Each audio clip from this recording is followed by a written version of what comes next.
दोनों आज सुबह 4 बजे ही उठकर तैयार हो चुके थे।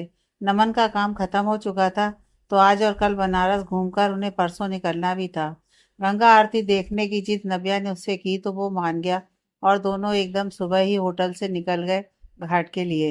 वैसे तो कभी बात नहीं मानती, लेकिन आज प्लीज रिक्वेस्ट करता हूँ कि मेरा हाथ मत छोड़ना। भीड़ देख रही हो कितनी है। नमन उसका हाथ पकड़ते हुए बोला, तो नव्या को एक सुखद एहसास छूकर गया। हाँ, उसने कहकर से झिलाया, तो नमन उसे हैरानी से देखकर बोला, क्या खुरापात चल रही है जो इतनी आसानी से बात मान ली। कुछ भी नहीं यार, अब चलो भी, देखो आरती शुरू होने वाली है। नव्या आगे बढ़ उसे लगभग खींचते हुए बोली। इस मनोरम दृश्य को देख वो खुशी से झूम उठी और उसने फट से फोन में एक तस्वीर ली और वो दोनों भी आरती में शामिल हो गए। कितना खूबसूरत है यहाँ, नमन मुस्कुराकर बोला। यह लोग नदी में दीपक जलाकर क्यों डाल रहे हैं, नव्या ने असमंजस से कहा। तो नमन उसके हाथ को हल्के से दबाकर मुस्कुराते हुए बोला, कहते हैं जो विश मांगो वो पूरी होती है इससे। और पति पत्नी या कोई कपल इस दीपक को साथ प्रवाहित करता है तो वो जन्मों जन्म के बंधन में हमेशा के लिए बन जाते हैं। मुझे भी करना है, वो नमन को देखकर खुश होते हुए बोली। ओके, उसने कहा और पास से दिया खरीद कर ले आया। दोनों ने अलग अलग दीपक जलाए और अपने मन में प्रार्थना करते हुए उसे गंगा में डाल दिया। नमन ने धीरे धीरे पानी में हाथ डाल उसे आगे किया। वो दोनों खुश होते हुए खड़े हो गए। उनका दिया साथ साथ ही जा रहा था। माँ गंगा ने उनके रिश्ते को आशीर्वाद दे दिया था। क्या मांगा तुमने, नव्या झट से बोली। नमन, पागल लड़की, बिस बताते नहीं है जब तक पूरी नहीं हो जाती। ओह अच्छा, नव्या ने कहा। यहाँ इतनी भीड़ क्यों है, वो एक और इशारा करके बोली। मेला लगा है यहाँ, नमन ने कहा। तो वो खुश होते हुए बोली, मुझे भी चलना है। वो वहां गए। गरम गरम जलेबी बन रही थी। नमन उस दुकान की ओर बढ़ते हुए बोला, चलो तुम्हें वो खिलाता हूँ, मुझे तो बहुत पसंद है ये। यहाँ कोई सफाई नहीं दिख रही, तुम ही खा सकते हो ऐसी जगह का, मैं नहीं खाऊंगी, वो मुंह बिगाड़ते हुए बोली। नमन ने अपने कंधे उचकाए और जलेबी खाने लगा। नव्या उसे ही देख रही थी। बेशरम नालायक इडियट, देखो कैसे खा रहा है और मैं खड़ी हूँ। ये भी नहीं कि एक बार मुझे भी पूछ ले। वो नमन को बहुत टेस्ट लेकर खाते देखकर नाराजगी से बोली। उसे भी अब खाने का मन हो रहा था। नमन ने हंसते हुए अपने हाथ में ली हुई जलेबी उसकी ओर बढ़ाई, तो उसने झट से खा ली। नौटंकी, नमन ने मन ही मन हंसते हुए कहा। उसके बाद उन्होंने बोट पर बैठकर एंजॉय किया और फिर काशी विश्वनाथ मंदिर गए। भोलेनाथ के दर्शन कर दोनों को बहुत सुकून महसूस हो रहा था। हे मिस्टर हस्बैंड, मेरी पिक क्लिक करो ना, मुझे सोशल मीडिया पर भी अपलोड करनी है। नव्या ने मंदिर के पास खड़े होकर अपना फोन उसे पकड़ाते हुए कहा। नमन बुरा सा मुंह बनाकर, ये तुम लड़कियों के भी ना जाने कितने नखरे होते हैं। कभी फोटोज, कभी मेकअप, कभी शॉपिंग। नव्या, ज्यादा हो रहा है हाँ तुम्हारा अब। चलो पिक क्लिक करो, कहकर वो पोज देने लगी। हो गई, नमन ने कहा। तो वो बोली, अभी कहाँ, अभी और करो। डफर कहीं की, तुम्हें मैं कैमरामैन दिखता हूँ जो पिछले आधे घंटे से फोटो शूट करा रही हो। वो कुछ चिढ़ते हुए बोला। प्लीज एक लास्ट, वो मासूम सा चेहरा बनाकर बोली। तो नमन मना नहीं कर पाया। बाहर से डिनर करके ही होटल लौटे थे और सोने की तैयारी कर रहे थे। मिस्टर हस्बैंड, एक बात पूछूं, नव्या जो बहुत देर से चुप थी कमरे की खामोशी तोड़ते हुए बोली। नमन की निगाह उस पर चली गई। अगर मना किया तब भी कहाँ चुप रहने वाली हो, इससे अच्छा बोलो। तुम ना बहुत बड़े कमीने हो। जब भी मैं थोड़ा अच्छे से बात करने की कोशिश करती हूँ तो अपना ये सड़ा सा रूप दिखाने लगते हो। तुम तो बड़ी इनोसेंट हो नहीं। वो तो मैं हूं ही, तुम ही लंगूर से हो। माइंड और लैंग्वेज, वो कुछ सख्ती से बोला। तो नव्या का मुंह बन गया। आई जस्ट, बार बार बताने की जरूरत नहीं है, नमन ने उसे बीच में ही रोकते हुए कहा। हुआ क्या है, इतना क्यों चिढ़ रहे हो आज, नव्या कुछ असमंजस से बोली। सोने दो बस मुझे, नमन ने आंखें बंद करते हुए कहा। मेरे पैरों में दर्द हो रहा है, पैदल बहुत चलना पड़ा आज। कुछ देर बाद नव्या फिर से बोली। तो नमन ने आंखें खोल दी। वो अपनी जगह से उठा और उसके पास आया, तो वो पैर पकड़े बैठी थी। उसने शॉर्ट्स पहने थे। नमन को थोड़ा असहज महसूस हो रहा था उसे ऐसे छूने पर, लेकिन उसे दर्द हो रहा था इसलिए हिम्मत करके बोला, इधर दिखाओ। नव्या ने अपना पैर ब्लैंकेट के ऊपर किया जिसमें स्वेलिंग आ रही थी। उसने टच करके देखा तो नव्या की सांसें अटक गईं। पेन किलर ले लो, वो ड्रॉर से निकाल उसकी ओर बढ़ाते हुए बोला। मुझे ये नहीं खाई जाती, सूट नहीं करती, वो बेचारा सा मुंह बनाकर बोली तो नमन ने ठंडी सांस भरी और पास पड़ी अपनी हुडी पहनते हुए बोला, 10 मिनट में आता हूँ। इतनी रात में कहाँ, 1 बज रहे हैं, मुझे अकेले डर भी लगता है, मत जाओ ना, नव्या ने जल्दी से कहा। नमन ने अपना सिर पीट लिया, फिर कुछ सोचते हुए अपना लैपटॉप उसे देते हुए कहा, तुम इसमें कुछ भी देखो, मूवी, रील्स, गाने, जो भी मन हो, मैं बस जल्दी से ऑर्नामेंट लेकर आता हूँ। और डोर मत खोलना, कोई भी नॉक करे तो। ओके नव्या, पर तुम। आ रहा हूं ना थोड़ी देर में, उसने नव्या के सिर पर हाथ फेर कर कहा और झुककर उसके सिर को चूम झट से बाहर चला गया। ये क्या था? उसके ऐसे अचानक किस करने से वो हैरान सी बोली और अपने सिर पर हाथ रखा तो उसके चेहरे पर हल्की मुस्कान आ गई। उसने अपनी बाहों को कसकर बांध लिया खुद से और उसकी खुशबू वो महसूस करने लगी, आंखें बंद करके। जो अभी नमन के पास आने से उसके स्ट्रॉन्ग मेंस परफ्यूम की खुशबू अभी भी आ रही थी। डोर के खुलने से उसने हड़बड़ाकर आंखें खोली तो सामने नमन था, जो डोर बंद कर रहा था। तुम इतनी जल्दी आ गए? वो हैरान सी बोली। आधे घंटे हो गए, कहाँ था, पता नहीं चलेगा ना, वो उसके पास आता हुआ बोला। मतलब तुमने ये इसलिए, वो अटकते हुए बोली। सॉरी, बुरा लगा हो तो, पर तुम मान नहीं रही थी, बस इसलिए, वो धीरे से बोला। नव्या मुंह फुलाकर बैठ गई। नमन ने उसके पैर में दवा लगानी चाहिए कि नव्या ने उसके हाथ से छीन ली। क्या हुआ, अब लगाने तो दो, वरना ठीक नहीं होगा, नमन ने अचरज से उसे देखते हुए कहा। तुम टच भी मत करो मुझे। मैंने सोचा तुमने तुमने मुझे प्यार से किस किया, लेकिन तुमने तो काम निकालने की। बोलते बोलते वो रुक गई। वहीं नमन की गहरी नजरें उसके चेहरे पर टिकी थी। बात पूरी करो, तुम क्या चाहती थी, बोलो, वो सर्द आवाज में बोला तो उसके बदन में सिरन दौड़ गई। नथिंग, वो हिचकते हुए बोली। पर मुझे तो ऐसा लगा जैसे तुम कुछ चाहती हो, वो शरारत से बोला तो नव्या उसे देखने लगी। नमन उसके पैर में ऑर्नामेंट लगा चुका था। हो गया, वो मुस्कुराकर बोला तो नब्बे का ध्यान अब अपने पैर पर गया। It's a cheating, I hate you, वो फुफकारते हुए बोली तो नमन ने उसके गाल पर हाथ रखना चाहा कि वो नाराजगी से दूसरी तरफ मुंह करके लेट गई। ए नौटंकी, हुआ क्या है आज तुम्हें? छोटी छोटी बात पर कैसे रिएक्ट कर रही हो? नमन ने कहा तो उसने ब्लैंकेट अपने चेहरे तक कर लिया। अच्छा सुनो, सुबह जल्दी उठना, 6 बजे ट्रेन है, नमन ने कहा तो वो अपना चेहरा बाहर निकाल उसे सवालिया नजरों से देखने लगी। हाँ, चलना परसों ही था, लेकिन संजू दी हॉस्पिटल में है, वो कह ही रहा था कि वो परेशान सी बोली। क्या क्या हुआ भाभी को? वो हॉस्पिटल में क्यों है? और बेबी, वो तो ठीक है ना? बोलो भी, वो उसका हाथ पकड़ते हुए बोली। सिजेरियन हुआ है, उनकी तबीयत खराब हो गई थी अचानक से, नमन ने कहा तो उसकी आंखों में आंसू आ गए। बेबी, वो रुंधे गले से बोली। ठीक है अब दोनों, बेटी हुई है, नमन ने कहा। वो उसकी कमर में अपना चेहरा छुपा उससे लिपट गई थी और रो रही थी। अरे ठीक है अब दोनों, तो क्यों रो रही हो? वो उसका सिर सहलाते हुए बोला। मुझे अभी बात करनी है उनसे, वो अपना चेहरा उठाकर उसे देखते हुए बोली। अभी वो बेहोश थी, जीजू से बात करा देता हूँ, नमन ने कहा तो उसने हाँ में सिर हिलाया। नमन ने लैपटॉप से ही वीडियो कॉल लगा दी। कुछ देर बाद आरब ने कॉल रिसीव की। भाई, नव्या ने रुंधे गले से कहा। ओए पागल, रो क्यों रही है तू? तू तो बुआ बन गई ना, और मामी भी। जीजू, ये इसलिए रो रही है क्योंकि अभी तक सबसे छोटी यही थी दोनों घरों में, और अब इससे भी छोटा कोई आ गया है तो सब उसे प्यार करेंगे, नमन ने हंसते हुए कहा तो नव्या उसे मारने लगी। भाई, मुझे बेबी दिखाइए ना, आरब ने हाँ कहा और कैमरा दूसरी ओर घुमा दिया। नीतू जी की गोद में बच्ची थी। मम्मा, ये कितनी प्यारी सी डॉल है ना, नव्या ने खुश होते हुए कहा। हाँ, बिल्कुल तुम्हारे जैसी, नीतू जी ने मुस्कुराकर कहा। मेरा बेबी, कहकर उसने स्क्रीन को ही चूम लिया। उसने थोड़ी देर सबसे बात की, फिर कॉल कट कर दिया।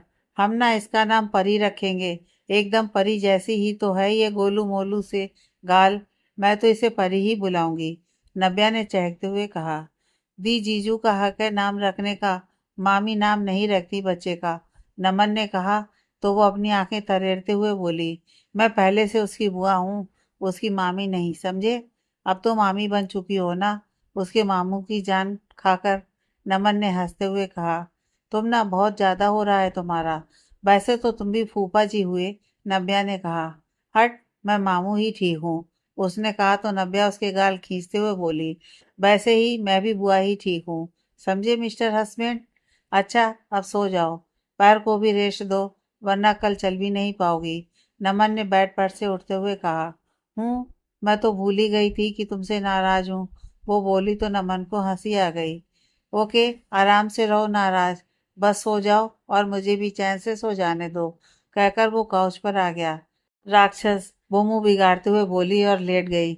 Delhi lifeline hospital. संजू को होश आया तो आरव उसके हाथ पर सिर रखे स्टूल पर बैठा ही सो रहा था और पास में झूले में बेबी था। उसकी आंखों में आंसू आ निकले और उसने अपना ड्रिप लगा हाथ धीरे से आरव के बालों में फेरा। आरू, उसने कमजोर आवाज में कहा। तभी बच्ची भी रोने लगी। उसकी आवाज से वो झट से उठ गया। संजू, आरव ने उठते हुए कहा, उसकी खुली आंखों को देख। बेबी, उसने आरव को देख भरी आंखों से कहा, हमारी प्रिंसेस बिल्कुल ठीक है, तुम ठीक हो ना, पेन या कोई प्रॉब्लम तो। संजू ने इनकार में सिर हिलाया और बच्ची को उठाकर उसके हाथों में पकड़ा दिया। मेरी प्रिंसेस, संजू ने आंखों में आंसू लिए कहा और उसे खुद से चिपका लिया। भूख लगी होगी ना उसे, मैं इसे दूध पिला दूं, उसने कहा तो आरव की आंखें नम हो गईं। उसने मुस्कुराते हुए हाँ में सिर हिलाया। आरव ने उसके पीछे तकिया लगाया और उसे बैठाया तो वो दूसरी ओर घूमकर बेबी को दूध पिलाने लगी। मैं सबको बता देता हूँ कि तुम्हें होश आ गया है, आरव ने फोन उठाते हुए कहा तो संजू ने सिर हिलाया। उसने बेबी को दूध पिलाया और उसे पुचकारने लगी। तब तक एक नर्स आ गई, उसके साथ डॉक्टर भी थे। मैम, अब कैसा फील हो रहा है, डॉक्टर ने कहा। बेटा, संजू ने बच्ची को चूमते हुए कहा। नर्स, सर बहुत ज़्यादा डर गए थे जब आपको आईसीयू में ले जाया जा रहा था। वैसे तो इतने बड़े बड़े ऑपरेशन करते हैं, लेकिन आपको दर्द में देख उन्होंने पूरा हॉस्पिटल सिर पर उठा लिया था। नर्स की बात सुन वो हल्का सा मुस्कुराई। डॉक्टर ने उसे चेक किया और चली गई। डोर खुला और नीतू जी आरब के साथ आई। मम्मा, मेरी बच्ची देखा आपने, संजू ने कहा तो उन्होंने हाँ में सिर हिलाया। बिल्कुल तुझ पर गई है, ये इसकी छोटी छोटी आंखें। नीतू जी ने संजू के सिर पर हाथ रखकर कहा, ला इसे लिटा दूं, सो गई है दूध पीकर, उन्होंने कहा तो संजू ने इनकार किया। मेरे पास रहने दीजिए ना थोड़ी देर, वो बोली तो सब मुस्कुरा उठे। गायत्री जी, मिस्टर मेहरा साहब आए थे संजू से मिलने और अब अकेला अरब उसके पास बैठा था। इसने गीला कर दिया मुझे, वो मुंह बनाते हुए बोला। वो बच्ची को खिला रहा था और उसने भिगा दिया। संजू अपने मुंह पर हाथ रखकर हंस पड़ी। अब तो ये रोज होगा पतिदेव, आखिर बेटी है आपकी, उसने कहा। कोई नहीं बेबी, कहकर उसने बच्ची के गाल पर किस किया। लाओ मैं इसे चेंज करा देती हूँ, तुम भी कर लो, संजू ने कहा। मैं कर देता हूँ, तुम रेस्ट करो, आरब बोला और बच्ची के कपड़े चेंज करके उसे संजू के पास लिटा दिया। थैंक यू इस नन्ही परी के लिए इतना दर्द झेलने के लिए, आरब ने संजू के माथे को चूमकर कहा।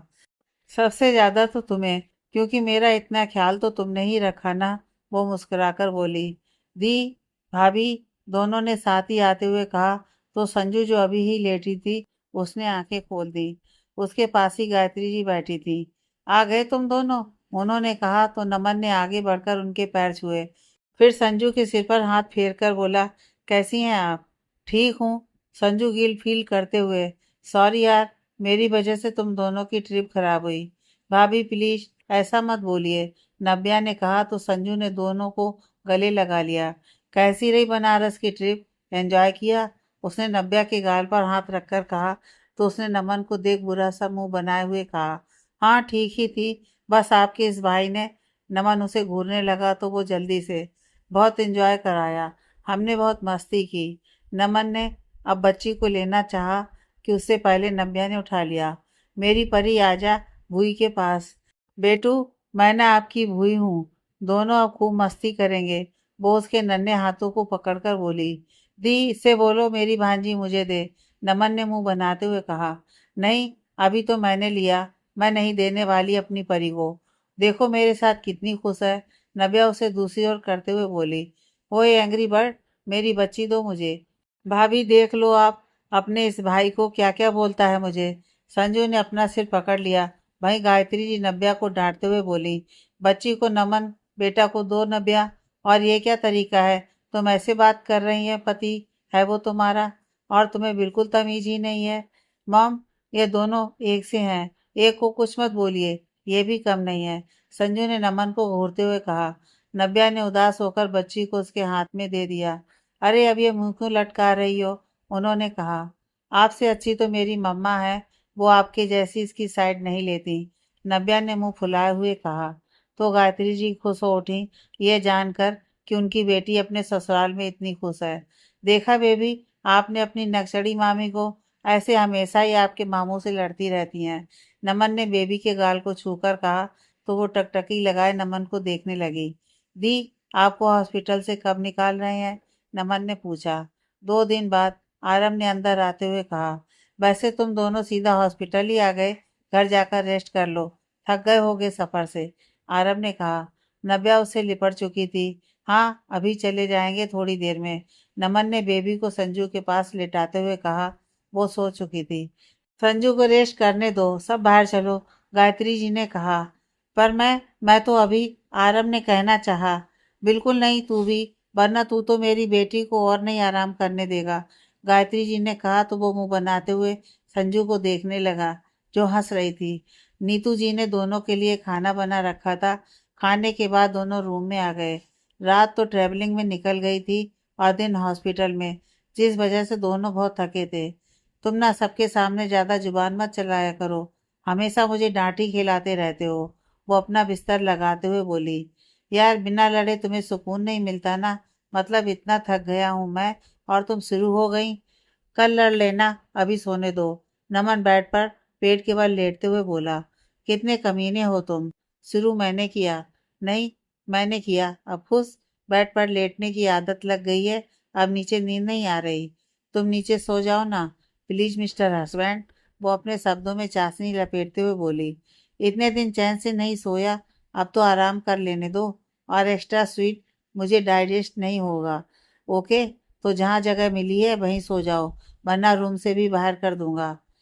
आह, तुम्हारा गला घोटने का मन करता है कभी कभी, वो चिढ़ते हुए बोली। तो नमन ने उसका हाथ पकड़कर खींच लिया, जिससे वो बेड पर आ गिरी।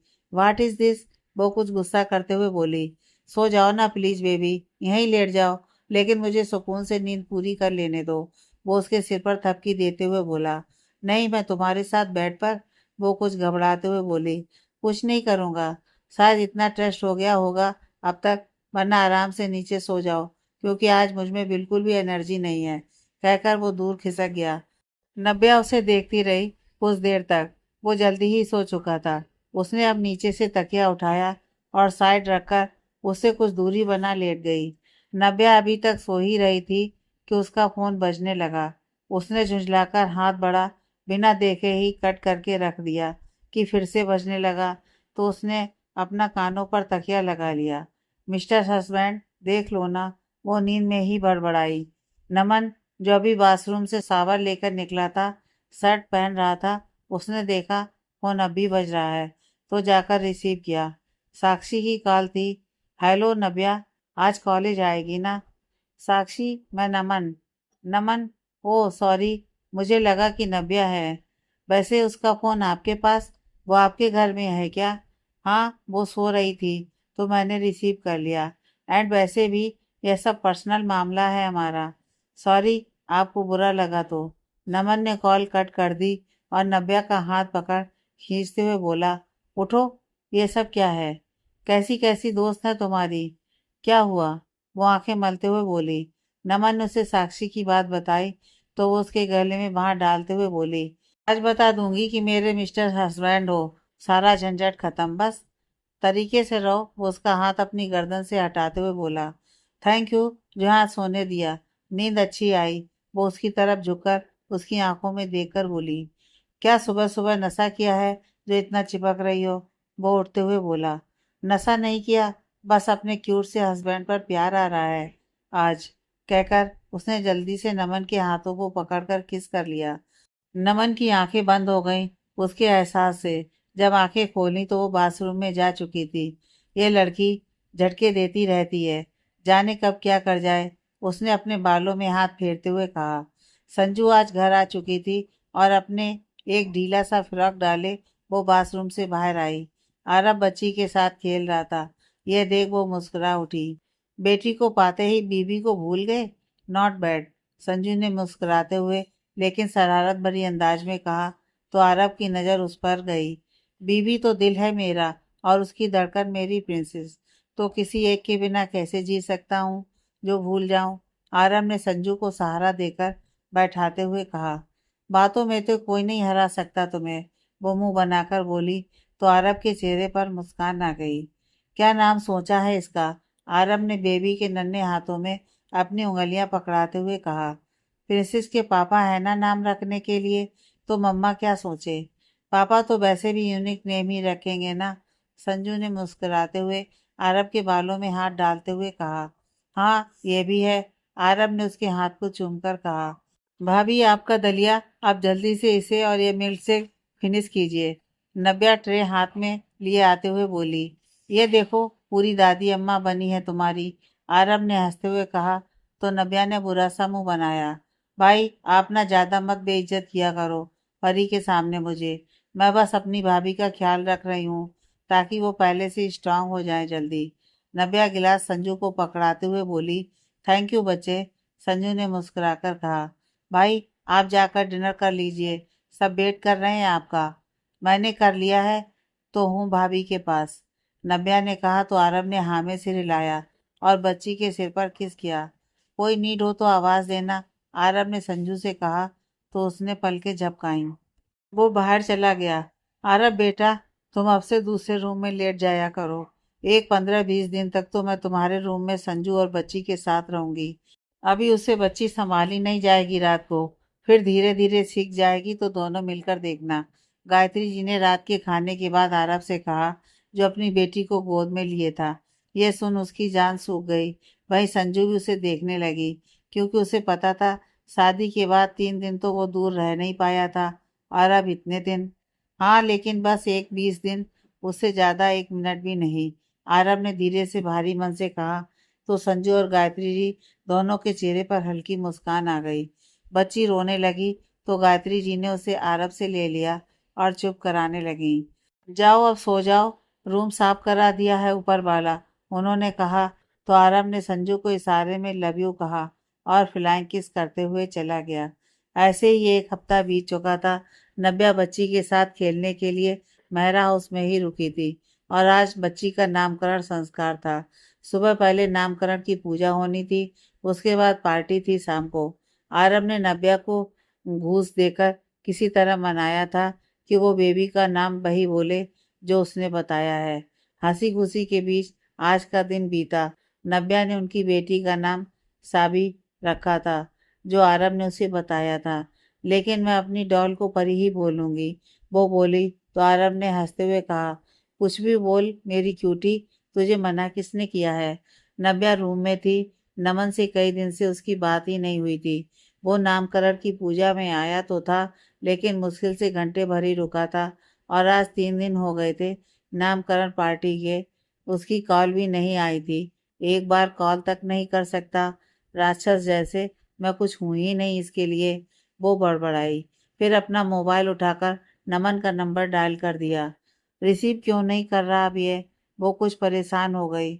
उसने फिर से मिलाया, लेकिन इस बार भी रिसीव नहीं हुआ। वो अब परेशान से उठी और पेंटिंग बनाने लगी, खुद को शांत करने के लिए। करीब आधे घंटे बाद उसका फ़ोन बजा। उसने जल्दी से ब्रश रखा और हाथ साफ करते हुए कॉल रिसीव की। नमन की कॉल थी। हेलो। क्या हेलो? कॉल क्यों नहीं रिसीव की? खुद तो करते नहीं, और जब मैंने किया तो भी नहीं रिसीव किया।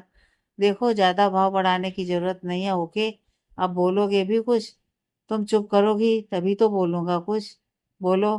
खाना बना रहा था, फ़ोन साइलेंट था, जब देखा तो किया। तुम तो अभी 1 घंटे पहले ही ऑफिस से आए होगे ना, तो तुम क्यों? मम्मा नहीं है क्या घर पर? है, उन्हें फीवर था तो मैं ही कर रहा था। व्हाट? वो बीमार है? और मैंने कॉल किया तो मुझे तो नहीं बताया था। कब से है फीवर? अभी कम है क्या? कल से ही है, जांच कराई तो पता चला टाइफाइड है। अभी दवा के असर से सो रही थी तो मैं ही काम करने लगा था। मैं आती हूँ अभी। पागल हो? इसलिए उन्होंने मना किया था मुझे भी कि तुमसे ना बताऊं, परेशान हो जाओगी। एंजॉय करो परी के साथ, यहाँ मैं हूँ, नमन ने कहा। नव्या, तुम्हें भी तो प्रॉब्लम होती होगी कितनी। मुझे कुछ नहीं पता, मैं बस आ रही हूँ अभी। कॉल रखो। 9 बज रहे हैं, कैसे आओगी? अच्छा नहीं लगता यार, नमन ने उसे समझाते हुए कहा। तो नव्या की आवाज़ रुंध गई। वो बोली, मैं गाड़ी से आ जाऊंगी अकेले भी, या भाई छोड़ देंगे ना? नव्या बच्चे, दी को पता चला तो वो परेशान हो जाएंगी, इसलिए रोक रहा हूँ। जानता हूँ मम्मा क्या है तुम्हारे लिए, लेकिन समझने की कोशिश करो। कल सुबह आ जाना, नमन उसे प्यार से समझाते हुए बोला। हाँ, तुमने किया डिनर? अभी नहीं, अभी तो जस्ट बनाया है। अब पहले जाकर मम्मा को देखना है कि फीवर उतरा, या फिर उनका खाना, उनकी मेडिसिन, उसके बाद फ्री होकर खा लूँगा। तुम बताओ परी कैसी है? ठीक है, पता है उससे मेरी बहुत अच्छी दोस्ती हो गई है। मेरे पास आते ही वो खुश हो जाती है और रोती भी नहीं मेरी गोदी में, उसने मुस्कुराकर कहा। तो नमन भी मुस्कुरा उठा। कुछ देर तक बात करने के बाद उन्होंने फ़ोन रख दिया। सुबह नमन जब रूम से बाहर आया तो नीतू जी किचन में चाय बना रही थी। ये देख उसे बहुत बुरा लगा। सो सॉरी मम्मा, पता नहीं कैसे नींद ही नहीं खुली। आप हटिए, मैं बनाता हूँ। वो उनके पास जाकर बोला। नीतू जी, तो क्या हुआ बच्चा? ठीक हूँ, अब बना रही हूँ ना। तुम बैठो जाकर। तब तक बेल बजने की आवाज़ आई। मैं देखता हूँ, नमन ने कहा और जाकर गेट खोला तो नव्या खड़ी थी। सुबह सुबह ही भगा दी गई घर से? वो उसे देख शरारत से मुस्कुराकर बोला। नव्या ने अजीब सा मुंह बनाया तो नमन सामने से हटते हुए बोला। बहुत मिस किया तुमसे लड़ना। यह सुन वो मुस्कुरा उठी। मैंने भी, वो चमचमाती आंखों से बोली। तभी उसकी नज़र नीतू जी पर गई। वो ट्रे में चाय लिए आ रही थी। मम्मा, आप क्यों कर रही हो? कहकर वो जल्दी से गई और उनके हाथ से लेकर रख दिया। नव्या, वो उसे देख खुश होते हुए बोली। नव्या उनके गले लग गई।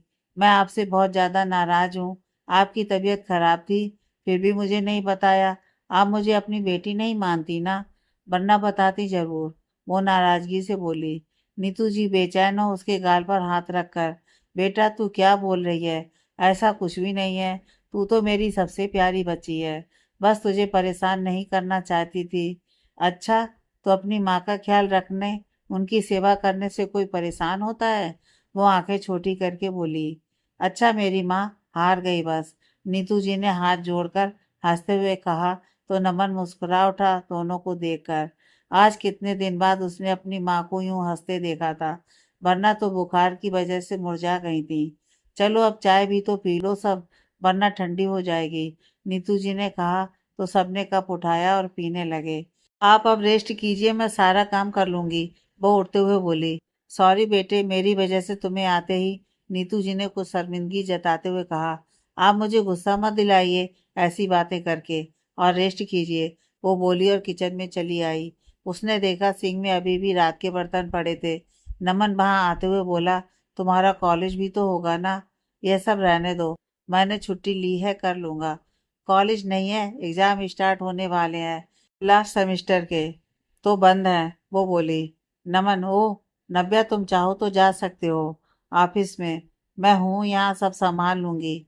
आज नहीं, मन नहीं है, वो स्लैब से टिकते हुए बोला। तो उसने सिर हिलाया और सिंक में रखे बर्तनों को धोने के लिए बढ़ी कि नमन ने उसका हाथ पकड़ लिया। वो सवालिया निगाहों से उसे देखने लगी। मैं कर लूंगा ये, तुम रहने दो, वो आगे बढ़ते हुए बोला। मिस्टर हस्बैंड, यू नो, कभी कभी ना तुम बहुत ज़्यादा अच्छे लगते हो, जब एक अच्छे बेटे का फर्ज निभाते हो, जब एक अच्छे भाई की तरह संजू भाभी का इतना ख्याल रखते हो, और तब जब मैं तुमसे इतना लड़ती हूँ, इतना परेशान करती हूँ, तब भी मुझे थोड़ी सी भी प्रॉब्लम होने पर इतना कुछ करते हो मेरे लिए। प्लीज़ इस बार मुझे भी कुछ करने दो, इस फैमिली के लिए, घर के लिए। वो अपने हाथों को पकड़े नमन के हाथ पर अपना दूसरा हाथ रखकर बोली। नव्या, यार मम्मा, उसने कुछ भावुक होते हुए कहा। तो वो उसके सीने से लग गई। और उसकी पीठ सहलाते हुए बोली, डोंट वरी, हम दोनों मिलकर उनका अच्छे से ध्यान रखेंगे। फिर देखना वो जल्दी ही पहले सी भली चंगी हो जाएंगी। तुम क्या हो, समझ ही नहीं पाता मैं। वो कुछ देर बाद उससे अलग होकर बोला तो नब्या के चेहरे पर मुस्कान आ गई। नब्या, मेहरा को समझना इतना भी आसान नहीं मिस्टर हस्बैंड, वो एटीट्यूड से बोली। नब्या, नमन खन्ना, नॉट मेहरा। वो उसको अपनी गहरी नजरों से देखते हुए बोला तो नब्या का दिल धड़क उठा तेजी से। नो नमन, नब्या मेहरा, उसने नमन की आंखों में देखते हुए ही कहा तो वो मुस्कुरा उठा। उसने नब्या का चेहरा हाथों में भरते हुए उसके माथे पर अपने होंठ रखे तो नब्या की आंखें बंद हो गईं। थैंक यू, वो उसके गाल पर हाथ रखकर बोला और दूर हो गया।